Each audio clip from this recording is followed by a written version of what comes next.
నమస్కారం. ఈరోజు స్టూడియోలో మనతో పాటు ఉన్నారు ప్రముఖ జ్యోతిష వాస్తు పండితులు మరియు పంచాంగకర్త బ్రహ్మశ్రీ డాక్టర్ నాయకంటి మల్లికార్జున శర్మ గారు. సో గురువు గారితో మాట్లాడి మరిన్ని విశేషాలు తెలుసుకుందాం. నమస్కారం గురువు గారు. గురువుగారు, మాకు లాస్ట్ వీడియోలో వచ్చేసి ఏంటంటే శుక్రుడు మేషంలో నుంచి వృషభంలోకి చేంజ్ అవ్వడం వల్ల ఏ ఏ రాశుల వారికి ఏ విధంగా ఉండబోతుంది అనే అంశం గురించి అయితే మాకు తెలియచేశారు. అలాగే ఏంటంటే ఈ నెలలో చూసుకున్నట్లయితే ఒక మహా అద్భుతం జరగబోతుంది అనేసి అన్నారు. అంటే వృషభంలోకి వచ్చేసి శుక్రుడు, రవి, గురువు. సో ఈ 3 రాశుల కలయిక ఉంటుంది కాబట్టి సో ఏ ఏ రాశుల వారికి మహా రాజయోగం పట్టబోతుంది అంటారు? తప్పకుండా అమ్మ. ఓం శ్రీ గురుభ్యో నమః. శుక్రుడితో ఏర్పడేవి కొన్ని రాజయోగాలనే ఉంటాయి. వృషభ రాశిలోకి శుక్రుడితో ఏర్పడే రాజయోగాలు అంటే శుక్రుడితో ఏర్పడే గ్రహాలన్నీ కూడా చూసుకున్నట్లయితే చాలా అద్భుతాన్ని ఇస్తాయి అనేసి అంటారు. అవునమ్మా. శుక్రుడికి ఏంటంటే వృషభ రాశికి అధిపతి శుక్రుడే. అంటే దాని శుక్రుడికి ఏంటంటే స్వక్షేత్రం వృషభ రాశి. అంటే దాని శుక్రగ్రహానికి ఓన్ హౌస్ వృషభ రాశి. శుక్రుడితోటి గురువు యొక్క కాంబినేషను, అలానే శుక్రుడు రవితో కాంబినేషను, అంటే శుక్రుడు రవితో కాంబినేషన్ అని శుక్ర ఆదిత్య యోగం అంటారు. శుక్రుడు గురువుతో ఏర్పడేదాన్ని శుక్ర బృహస్పతి రాజయోగం అంటారు. అంటే ఈ యోగం వల్ల ఎలాంటివి అంటే శుక్రుడు గురువు కలిస్తే కూడా గజలక్ష్మి రాజయోగం అంటారు. అంటే ఈ గజలక్ష్మి రాజయోగం వల్ల శుక్ర ఆదిత్య రాజయోగం వల్ల కొంతమందికి అనుకూలంగా ఉంటుంది. సహజంగా ఎలా ఉంటుంది అని అంటే ఇవన్నీ కూడా గోచారరీత్యా చెప్పబడే ఫలితాలు అంటారు. అంటే శుక్రుడు సుఖాన్ని, భోగాన్ని, సౌఖ్యాన్ని ఇచ్చే గ్రహం శుక్రుడు. గురువు ధనాన్ని, ఆర్థిక ప్రయోజనాలు, సంతానాన్ని, అలానే కుటుంబాన్ని, భాగ్య లాభాధిపతుల కారణభూతుడు గురువు. కళత్రకారకుడు శుక్రుడు. అలానే రవి అంటే ఉద్యోగానికి సంబంధించిన కారకత్వాన్ని వహించేవాడు రవి. ఆరోగ్యాన్ని కూడా అంటే ఆరోగ్యం బాగుండాలిగా, ఆరోగ్యం మహాభాగ్యం అన్నారుగా. అంటే రవి కూడా ఇక్కడ 3 గ్రహాల యొక్క కాంబినేషన్ వల్ల కొంతమందికి మంచి, కొంతమందికి చెడు జరిగే అవకాశాలు ఎక్కువ ఉంటాయి. అయితే ఇక్కడ శుక్రుడు ఏమిటంటే ఈ సంచరిస్తున్నప్పుడు ఆ రాశుల మీద లక్ష్మీదేవి యొక్క అనుగ్రహం అనేది ఒకటి ఉంటుంది. శుక్రుడు సుఖాన్ని, భోగాన్ని ఇచ్చేవాడు. అందులో గురువు కూడా ధనకారకుడే కాబట్టి అందువల్ల కొన్ని రాజయోగాలు ఏర్పడే అవకాశాలు ఒకటి ఉంటాయి. కాబట్టి ఎదుగుదలలో ఒకటి, ఉద్యోగపరంగా ఒకటి, మంచి సువర్ణ అవకాశాలు రావటం, ప్రతి పనిలో కూడా అదృష్టాన్ని పొందే అవకాశం ఒకటి ఉండటం, సుఖ సంతోషాలు, సౌభాగ్యాలు కలిగే అవకాశం ఎక్కువగా ఉంటుంది. కాబట్టి ఇవన్నీ కూడా అనుకూలంగా ఉండే అవకాశాలు ఉంటాయి. వాళ్ళలో ముఖ్యంగా ఇవన్నీ కూడా గోచారరీత్యా చెప్పబడే ముందు శుక్రుడు వాళ్ళ రాశి దగ్గర నుంచి 1, 2, 4, 5, 8, 9, 11 స్థానాలు సుఫలితాన్ని ఇస్తాడు శుక్రుడు. అలానే వచ్చేటప్పటికల్లా గురువు వచ్చేటప్పుడు 2, 5, 7, 9, 11 స్థానాల్లో మంచి ఫలితాన్ని ఇస్తాడు. అలానే ఇక్కడ రవి వచ్చేటప్పటికల్లా 1, 3 స్థానాలు బాగా ఎక్కువ ఇస్తాడు. అంటే 1, 3, 6 అలానే 11 స్థానాల్లో మంచి ఫలితాన్ని ఇస్తాడు. అంటే ఇవన్నీ కూడా మంచి ఫలితాలను ఇచ్చే అవకాశాలు ఎక్కువగా ఉంటాయి. దీనిలో ముఖ్యంగా మనకి ఏ రాశుల వాళ్ళకి బాగుంటుంది, ఈ 3 రాశుల కలయిక వల్ల ఏ రాశుల వాళ్ళకి అనుకూలమైన ఫలితాలు జరిగే అవకాశాలు ఎక్కువగా ఉంటాయి. దాన్ని మనం చూస్తే ఇక్కడ ఈ మేషరాశి వాళ్ళకి మనం ముందుగా వెళ్తే శుక్రుడు యొక్క సంచారం వల్ల కొన్ని శుభ ప్రయత్నాలు, నూతన ఉద్యోగ అవకాశాలు, వ్యక్తిగత జీవితంలో ఆనందము, అలానే ఆదాయం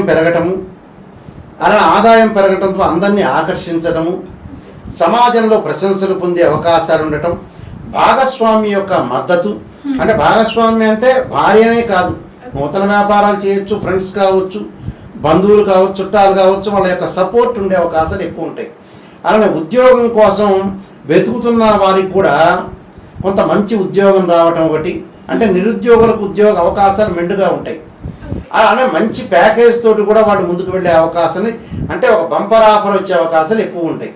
అంటే మేషరాశి వాళ్ళకి ఏమవుతుందంటే ద్వితీయ స్థానంలో గురువు మంచివాడు, ద్వితీయ స్థానంలో శుక్రుడు మంచివాడు, ద్వితీయ స్థానం రవి మధ్య రకమైన ఫలితాన్ని ఇస్తాడు. నిజం చెప్పాలంటే 2 గ్రహాలు అనేవి చాలా అద్భుతంగా ఉండి గజలక్ష్మి రాజయోగం అనేది ఏర్పడింది.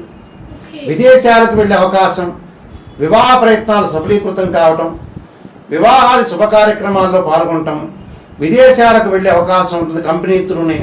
హఠాత్తుగా మంచి పరిణామాలు జరిగే అవకాశాలు ఎక్కువగా ఉంటాయి. రెండవది వృషభ రాశి. వృషభ రాశి వాళ్ళకి జన్మంలో శుక్రుడు మంచివాడు, గురువు మధ్య రకమైన ఫలితాన్ని ఇస్తాడు, రవి అనుకూలంగా ఉంటాడు ఇక్కడ. అంటే శుక్ర ఆదిత్య యోగం అనేది లభించింది వీళ్ళకి. ఉద్యోగపరంగా అనుకూలం అని అర్థం. ఉద్యోగపరంగా అనుకూలంగా ఉంటుంది, వ్యాపారంలో లాభాలు ఉంటాయి, అలాగే నూతన ఆదాయ మార్గాలు ఏర్పడే అవకాశం ఉంటుంది. డబ్బుకు సంబంధించిన సమస్యలన్నీ కూడా తొలగిపోతాయి. రుణాలు మొత్తం తీర్చేసుకుంటారు వీళ్ళు. అప్పులన్నీ తీర్చుకుంటారు. ఇంటి మీద ఇల్లు కట్టడం ఒకటి, ఇల్లు కొనుగోలు చేయడం ఒకటి, వ్యవసాయ భూములు కొనుగోలు చేసే అవకాశాలు ఎక్కువ ఉంటాయి. అలానే సంతానం ద్వారా కొన్ని శుభవార్తలు వింటాం, అంటే వాళ్ళ యొక్క ప్రయోజనాలు బాగా ఎక్కువగా ఉండటం ఒకటి. అలానే ఉద్యోగపరంగా అద్భుతంగా ఉండే అవకాశాలు ఉంటాయి. అవివాహితులందరికీ కూడా వివాహాలు జరిగే అవకాశం ఉంటుంది. అంటే శుక్రుడు కళత్రకారకుడు కాబట్టి వివాహాలు జరిగే అవకాశం ఉంటాయి. విందులు వినోదాల్లో పాల్గొనే అవకాశాలు ఎక్కువగా ఉంటాయి. అంటే వీళ్ళకి మంచి జరిగే అవకాశం ఎక్కువ ఉంటుంది. అలానే కన్యారాశి వాళ్ళకి తీసుకుందాం. వాళ్ళకి 8వ స్థానంలో శుక్రుడు ఉంటాడు. ఆ శుక్రగ్రహం వల్ల అకస్మాత్తుగా డబ్బు సంపాదించడం అవకాశాలు, ఆర్థిక పరిస్థితులు బాగా మెరుగుపడే అవకాశం ఉంటుంది. సంపద బాగా పెరగటం ఒకటి, పాత పెట్టుబడుల నుంచి మంచి సమయంలో లాభాలు రావటం ఒకటి, జీవితంలో సంతోషం, వృత్తిలో నూతన విజయాన్ని సాధించే అవకాశం ఉంది. ఆత్మవిశ్వాసం కూడా బాగా పెరిగి లక్ష్మీదేవి యొక్క అనుగ్రహం లభించే అవకాశాలు ఎక్కువ ఉంటాయి. అంటే వీళ్ళకు కూడా అనుకూలమైన ఫలితాలు ఉంటాయి, దానిలో ఏమి సమస్య లేదు. అందులో తులారాశి వాళ్ళకు కూడా చాలా అద్భుతమైన ప్రయోజనాలు ఉన్నాయి. తులారాశి వాళ్ళకు కూడా చాలా మంచి ప్రయత్నాలు, అంటే ప్రతి ప్రయత్నంలో కూడా వాళ్ళకు అనుకూలమైన ఫలితాలు జరిగే అవకాశం ఉంటుంది శుక్రగ్రహం వల్ల. అంటే వాళ్ళకు కూడా కార్య విజయం ఒకటి, డబ్బు పరంగా లోటు లేకపోవటం, ప్రతి దానిలో కూడా మంచి ఫలితాలు సాధించే అవకాశాలు ఎక్కువగా ఉంటాయి. అంటే మంచి ఫలితాలు సాధించడం అంటే ఏంటంటే వాళ్ళు చేసే ప్రతి ప్రయత్నం కూడా సఫలీకృతం అవుతుంది. అంటే ఈ రాశి వాళ్ళకు కూడా బాగుంటుంది. ముఖ్యంగా ఇంకొక విషయాన్ని మనం చూసుకునేటట్టయితే మకర రాశి వాళ్ళకి, మకర రాశి వాళ్ళకి 5వ స్థానంలో శుక్ర గురువుల యొక్క కలయిక. అంటే గజలక్ష్మి రాజయోగం ఏర్పడింది అని అర్థం. గజలక్ష్మి రాజయోగం ఏర్పడింది మకర రాశి వాళ్ళకి చాలా మంచి ఫలితాలు వస్తాయి. అంటే ఆర్థిక పరంగా ప్రయోజనాలు పొందుతారు, ఆ వ్యాపార పరంగా ముందుకు వెళ్తారు, అప్పులు తీర్చుకునే అవకాశం ఎక్కువ ఉంటుంది. ఇల్లు కొనుగోలు చేయడం ఒకటి, వాహనాలు కొనుగోలు చేయడం, బంగారు నగలు కొనుగోలు చేయడం, వివాహ ప్రయత్నాలు సఫలీకృతం కావటం, అంటే ఇవన్నీ కూడా వాళ్ళకి విదేశాలకు వెళ్ళే అవకాశం ఉంటుంది. సంతానం ద్వారా కొన్ని శుభవార్తలు ఉంటాం. జీవితంలో వాళ్ళు ఏదైతే కోల్పోయారో అవన్నీ కూడా ఈ నెలలో కలిగే అవకాశాలు ఎక్కువ ఉంటాయి ప్రయత్నం చేస్తే. అంటే వాళ్ళు అనుకున్నంత ఆశించినంత విజయం సాధించే అవకాశం ఉంటుంది. పోటీ పరీక్షల్లో కూడా విద్యార్థులు విజయం సాధించే అవకాశాలు ఎక్కువ ఉంటాయి. అంటే ఈ మకర రాశి వాళ్ళకి మంచి ఫలితాలు జరుగుతాయి అని అర్థం. అంటే వాళ్ళకి ఏది కూడా లోటు లేకుండా ప్రతి దానిలో కూడా ముందుకు వెళ్ళే అవకాశాలు ఎక్కువగా ఉంటాయి. అంటే వీళ్ళకి అనుకూలమైన ఫలితం, అంటే గజలక్ష్మి రాజయోగం అనేది ఏర్పడింది మకర రాశి వాళ్ళకి. 3 రాశులు అంటే శుక్ర గురువుల యొక్క కలయిక వల్ల కొంతమంది గజల లక్ష్మీ యోగం అనేది కలిగింది ఇక్కడ. అంటే గజలక్ష్మి యోగం కలిగిన వాళ్ళు మకర రాశి వాళ్ళు కూడా, వీళ్ళకు కూడా అనుకూలమైన ఫలితాలు జరుగుతున్నాయి. అంటే మేషరాశి వాళ్ళకి కూడా కలిగింది. అంటే మేషరాశి వాళ్ళు మకర రాశి వాళ్ళు ఇద్దరికి 2 రాశుల వరకు చూసుకున్నట్లయితే గజలక్ష్మి యొక్క రాజయోగం కలిగింది. గజలక్ష్మి రాజయోగం కలిగింది. అలా దాంతో పాటు గజలక్ష్మి రాజయోగం కలిగిన వాళ్ళు కొంతమంది ఉన్నారు. మళ్ళీ కర్కాటక రాశి వాళ్ళకు కూడా గజలక్ష్మి రాజయోగం కలిగింది. పెట్టుబడులు బాగా రావటం, అనుకున్న పనులలో సక్సెస్ చేయటం, ఏదైతే పెండింగ్ పనులు ఉన్నాయో అవన్నీ కూడా వాడు పూర్తి చేస్తారు. కర్కాటక పెండింగ్ పనులన్నీ కూడా పూర్తి చేయటం, డబ్బు చేతికి వచ్చే అవకాశం ఉండటం, కోర్టు సమస్యల పరిష్కారం కావటం, వివాహ ప్రయత్నాలు, విదేశాలకు వెళ్ళటం ఒకటి, ఏదైనా ప్రతి పనిలో కూడా గతం కంటే కూడా మెరుగైన ఫలితాలు చూపించే అవకాశం ఉంటుంది. కొంతమంది వ్యక్తుల యొక్క మద్దతు, ఆ మద్దతులలో కూడా ముందుకు వెళ్ళే అవకాశాలు, బాగా అనుకూలమైన ప్రయత్నాలు సఫలీకృతం అవుతాయి. అంటే వివాహ ప్రయత్నాలే కానీ, సంతాన పరంగా కానీ మిగతా ప్రయత్నాలన్నీ కూడా సఫలీకృతం అయ్యే అవకాశాలు బాగా ఉంటాయి. అంటే వాళ్ళ జీవితంలో ముందుకు వెళ్ళే అవకాశాలు బాగా మెండుగా ఉంటాయి. అంటే ప్రతి పనిలో కూడా విజయం సాధిస్తారు. మనం ప్రయత్నం చేసాము, విజయం సాధించినట్టే. అంటే ఇక్కడ కర్కాటక రాశి వాళ్ళకి, మేషరాశి వాళ్ళకి, మకర రాశి వాళ్ళకి ఈ ముగ్గురికి కూడా గజలక్ష్మి రాజయోగం అనేది ఏర్పడింది ఇక్కడ. ఇక ఇంకెవరికి ఏర్పడింది అనేది కూడా చూడాలిగా మనం. ఇంకెవరికి ఏర్పడిందంటే గజలక్ష్మి రాజయోగం అనేది కన్యా రాశి వాళ్ళకు కూడా ఏర్పడింది. గజలక్ష్మి రాజయోగం ఏర్పడింది. అంటే 9వ స్థానంలో వీళ్ళకి శుక్ర గురువుల యొక్క కలయిక. అంటే శుక్రుడు గురువు యొక్క కలయిక వల్ల అకస్మాత్తుగా డబ్బు సంపాదించే అవకాశాలు, ఆకస్మికంగా ధనలాభం, ఆర్థిక స్థితి బలపడటం, సంపద పెరగటము, కొత్త అవకాశాలు వచ్చే అవకాశాలు ఉంటాయి. అలానే పాత పెట్టుబడుల నుంచి ఏదైతే లాభాలు ఉంటాయో ఆ లాభాలన్నీ బాగుంటాయి.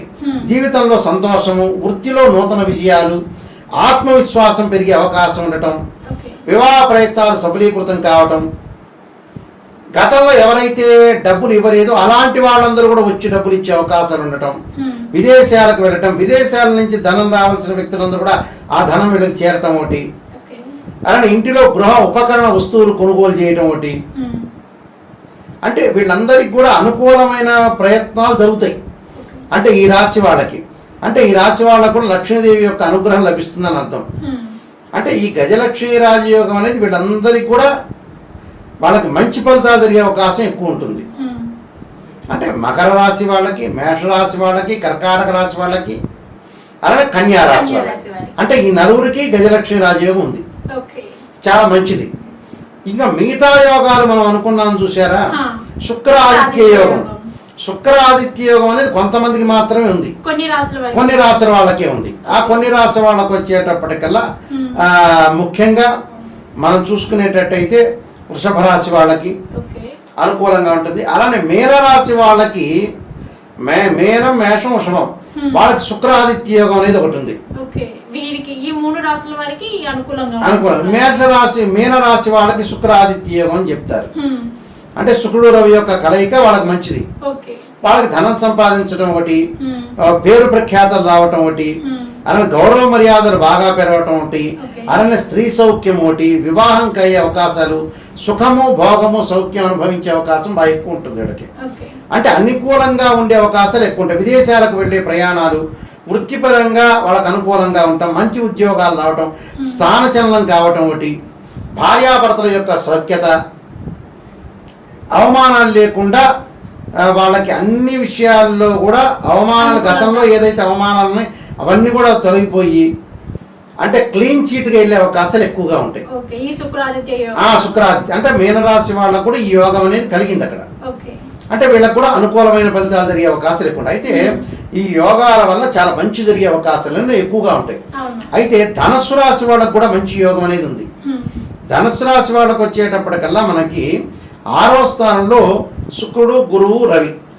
అంటే శుక్ర రవి యొక్క కలయిక వల్ల వీళ్ళకు కూడా మంచి యోగం ఉంది, శుక్రాదిత్య యోగం. దానివల్ల ఏంటంటే మంచి సుఫలితాలు జరగటం, జీవితంలో పురోభివృద్ధి కలగటం ఒకటి, అలానే వృత్తిపరంగా జీవితంలో చేసే పనులన్నీ కూడా ఆశించినంత ఫలితాలు ఉండటం, ఇంట్లో ధార్మిక కార్యక్రమాలు, శుభ కార్యక్రమాల్లో పాల్గొనటం, పోటీ పరీక్షల్లో ఘన విజయం సాధించే అవకాశం ఉంటుంది, భాగస్వామ్య వ్యాపారం ద్వారా మంచి లాభాలు కలగటం ఒకటి, వివాహ ప్రయత్నాలు సఫలీకృతం కావటం, ఆరోగ్యపరంగా గతం కంటే కూడా అనుకూలమైన ఫలితాలు కూడా ధనుస్సు రాశి వాళ్ళకి బాగుంటుంది. విద్యార్థులు కూడా కొన్ని అనుకూలమైన ఫలితాలు జరిగే అవకాశం ఉంటుంది. ఇవి గజలక్ష్మి రాజయోగం ఒకటి, శుక్రాదిత్య రాజయోగాలు కలిసి వచ్చే అవకాశాలు బాగా ఎక్కువ ఉంటాయి. ఓకే గురువు గారు, అంటే శుక్రుడు, రవి, గురుడు కలయిక వలన సో ఏ రాశుల వరకు బాగుంటుంది, ఏ రాశుల వరకు బాగాలేదనే అంశం గురించి అయితే మాకు తెలియజేశారు. అలాగే ఏంటంటే నేను మీకు లాస్ట్ వీడియోలో కూడా నేను అడిగాను కదా గురువు గారు, మిమ్మల్ని మనకి ఎంత బాగున్నా కానీ బట్ మన జాతకంలో ఎక్కడో ఒక చోట మనకి చిన్న లోపం అనేది ఖచ్చితంగా మనకి కనిపిస్తూ ఉంటుంది. సో అట్లాంటి మన జాతకంలో చిన్న లోపం ఉన్నా కానీ దానికి వీరు ఎటువంటి పరిహారం చేసుకుంటే బాగుంటుంది? వాడు కనకదారా స్తోత్ర పారాయణం చేయటం ఒకటి, దానితో పాటు తత్పురుషాయ మహాదేవాయ ధీమే తన్నో రుద్ర ప్రచోదయాత్ అనే మంత్రాన్ని చక్కగా రుద్ర మంత్రాన్ని చదువుకోవటం వల్ల కూడా మంచి జరిగే అవకాశం ఉంది. అలాగే సూర్య నమస్కారాలు చేసుకోవాలి. ఆదిత్యాయుధ్యే శాస్త్రకిరణాయ ధీమే తన్నో సూర్య ప్రచోదయాత్ అనే మంత్రాన్ని, సూర్యుడు యొక్క నమస్కారాలు చేయటం వల్ల కూడా మంచి సుఫలితాలు జరిగే అవకాశం ఖచ్చితంగా ఉంటుందమ్మా. ఓకే గురుగారు, ఈ నెలలో చూసుకున్నట్లయితే ఈ 3 గ్రహాల యొక్క కలయిక వలన ఏ రాశుల వారికి మహా అద్భుతంగా ఉండబోతుంది అనే అంశం గురించి అయితే మాకు చాలా చక్కగా తెలియజేశారు. ధన్యవాదాలు గురువుగారు. నమస్కారం.